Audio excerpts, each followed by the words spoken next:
Oi gente, tudo bom? Hoje eu vou falar sobre o livro A Filha do Rei do Pântano, da Karen Gioni. Ele veio na Tag Inéditos e é um livro muito louco. Como todos os livros da Tag Inéditos, ele veio com um marcador, que né, ó, muito parecido com a capa. Atrás também tem uma frase. Foi uma vida boa até não ser mais. Isso tem muito significado na história. Veio com um folhetinho também explicativo, um desenho maravilhoso feito pelo Gilmar Fraga.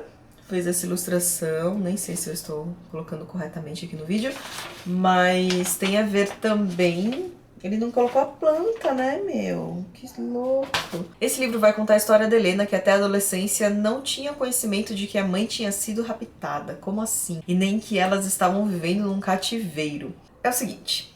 A Helena foi fruto de um sequestro. O pai dela sequestrou a mãe quando a mãe tinha acho que 15 ou 17 anos. E aí 2 anos depois ela acabou nascendo, a Helena. E ela descobriu na adolescência que tudo isso estava acontecendo. Mas como? É isso que ela vai contar. A gente conhece a Helena quando ela já é adulta, tem 2 filhas, é casada e tal. E ela recebe a notícia de que o pai vai ser solto, que o pai até então estava preso. A partir dessa notícia de que o pai vai ser solto, ela começa a contar a história de como foi a vida dela até os 13 ou 15, eu não lembro a idade, mas até a adolescência dela, até ela descobrir que o pai tinha raptado a mãe. Eles moravam no meio de uma reserva florestal, então eles viviam bem isolados numa cabana. O pai era descendente de índios, então ele sabia como se virar na floresta. Tanto que até hoje a Helena faz compotas com uma planta chamada taboa, sabe? É uma planta de pântano que tem, a gente vê bastante em filme americano, desenho americano, acho que eu vi bastante no Pica-Pau. Qualquer parte que tem um pântano, aparece essa planta que tem tipo um cone, assim,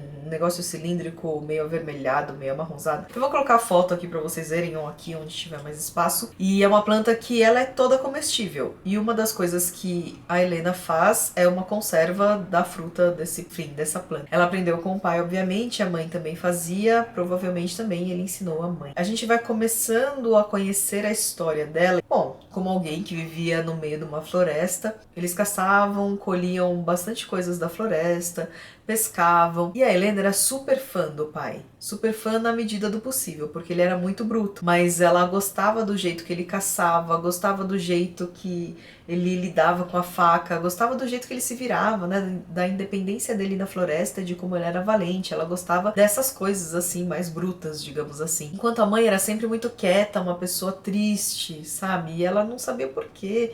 E a mãe dela era meio que considerada uma fraca, né? Se fosse considerar assim, você vê uma mãe que era super abatida, né? Uma pessoa triste, meio desanimada, enquanto o pai passava dias caçando, fazia coisas legais, ele cortava lenha, ele fazia um monte de coisas que davam essa impressão dele ser super forte para uma menina que só conheceu esses 2 adultos. Vai aí pensar numa criança, numa pessoa que até, sei lá, uns 13 anos de idade, não tinha visto nenhum outro ser humano a não ser pai e mãe. Logo, tudo que ela conhecia era o jeito como era tratada pelo pai.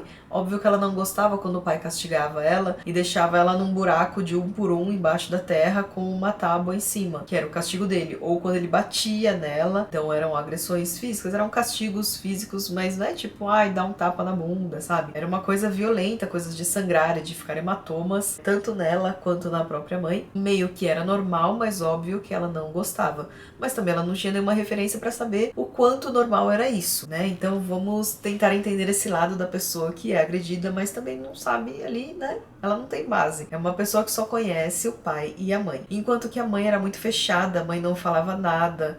Ela sentia um cuidado da mãe, mas sempre distante. Algum dia dessa vida dela rolou um gatilho nessa casa que eles moravam na cabana para que ela descobrisse que a mãe tinha sido raptada. Esse foi o choque. Primeiro porque ela não tem referência do que é um rapto, do que é alguma coisa do tipo. E aí ela começa a perceber o lado da mãe, né? Como a mãe dela pode ter sobrevivido assim tanto tempo. Imagina você ser uma adolescente de 15, 17 anos e aí você você é raptada por um cara que todos os dias te estupra e você tem uma filha desse relacionamento, você tá isolada. O livro não foca muito na parte da mãe, mas sim da descoberta da filha, e dessa filha anos depois, que o pai vai ser solto, depois dela ter constituído uma família, depois dela não ter contado nada para o marido dela sobre esse passado da vida dela, ter que reencontrar o pai. Eu digo reencontrar porque quando ela sabe que o pai vai ser solto, ela se sente na obrigação de caçá-lo. Ou ela caça o próprio pai, ou ela sabe que o pai vai vir atrás dela. Ela comenta um pouco, assim, como ela se sente culpada pela prisão do pai.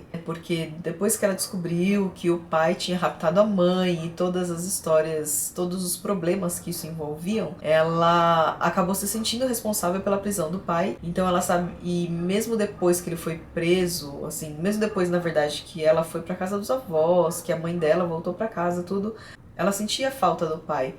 Porque, né, era o único pai que ela teve, era um pai que, querendo ou não, ela gostava de certas coisas que ele fazia, ela admirava o pai dela. É muito louco isso, você admirar uma pessoa e aí de repente você descobrir que ela pode ser muito mal, no caso dela, muito mal mesmo, né? Se você for pensar que ele raptou a mãe, e enfim, uma coisa muito louca. Por tantos anos, né? Sabe, esse lance de um sequestro que dura anos e anos. Como ela está contando anos depois e tal, ela já dá uma amenizada nesse lado emocional. O que pega muito, o que choca, na verdade, o que chocou pra mim foi isso, assim.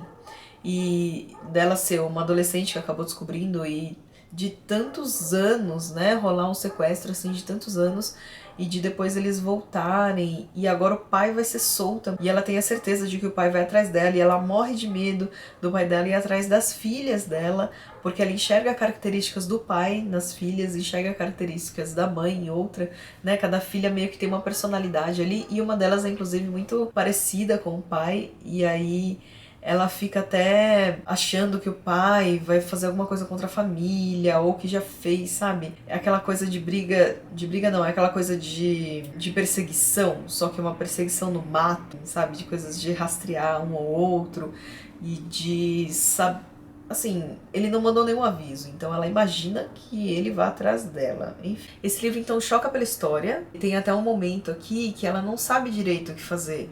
Ela não sabe se a mãe dela precisa de ajuda, se a mãe dela está sendo infiel, se a mãe dela está traindo a família, né?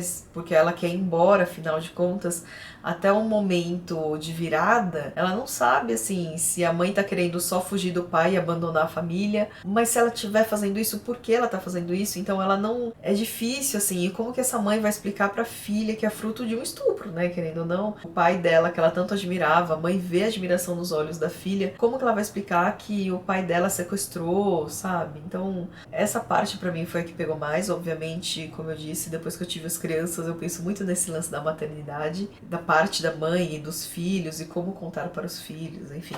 O pai dela tinha uma coleção de livros da National Geographic na cabana, provavelmente era para queimar, né, para se aquecer, porque eles não tinham aquecedor, não tinham energia elétrica, não tinha encanamento nem nada. Ela foi educada através dessas revistas, tudo se encaixa para que ela tenha...